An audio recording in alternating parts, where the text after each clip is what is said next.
Prior to elution, prepare your eluent. This is a 1.5% beef extract solution with 0.05 molar glycine at a pH of 9.5.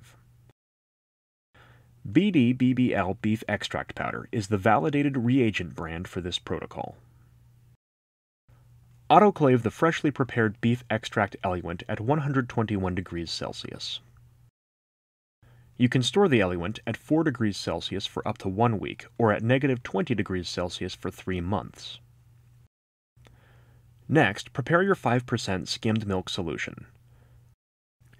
Oxoid skimmed milk powder is the validated reagent brand for this protocol.